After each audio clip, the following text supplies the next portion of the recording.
Hi hello friends, இன்னைக்கு இந்த வீடியோவில் என்ன பார்க்கலான்னா பூஜை சாமான்லாம் எப்படி ஈஸியாக க்ளீன் பண்ணலான்னு பார்க்கலாம். அது மட்டும் இல்லாமல் வேஸ்ட்டாக நம்ம கீழே ஊற்றுற தண்ணியை வச்சு எப்படி ஈஸியாக க்ளீன் பண்ணலான்னு பார்க்கலாம். அதுக்கு நான் ஒரு 4-5 பூஜை சாமான் மட்டும் எடுத்து வச்சுருக்கேன். இப்போ நீங்களே பாருங்கள், இதெல்லாம் ரொம்ப அழுக்காக இருக்குது.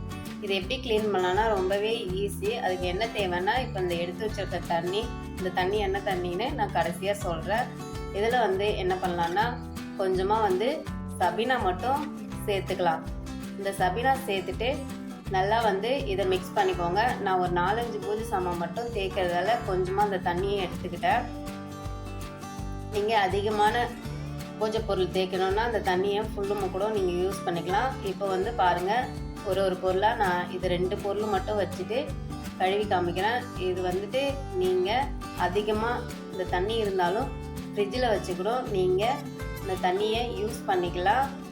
இப்போ பாருங்கள், ஒரு பொருளும் எப்படி இருக்கு. இது எந்த தண்ணின்னு பார்த்தீங்கன்னா, நம்ம புளிச்சக்கீரை வடிகட்டுவீங்களா, அந்த தண்ணியை வச்சு நீங்கள் கழுவி பாருங்கள். பூஜை பொருளெல்லாம் உண்மையாகவே நல்லா பளிச்சுன்னு இருக்கும். இன்னும் இதில் நீங்கள் ஊற வச்சு கழுவுனீங்கன்னா ரொம்ப ஈஸியாக உங்கள் வேலை முடியும். இந்த தண்ணியை வேஸ்ட் பண்ணாமல் பூஜை பொருளுக்கெல்லாம் நீங்கள் யூஸ் பண்ணுங்கள்.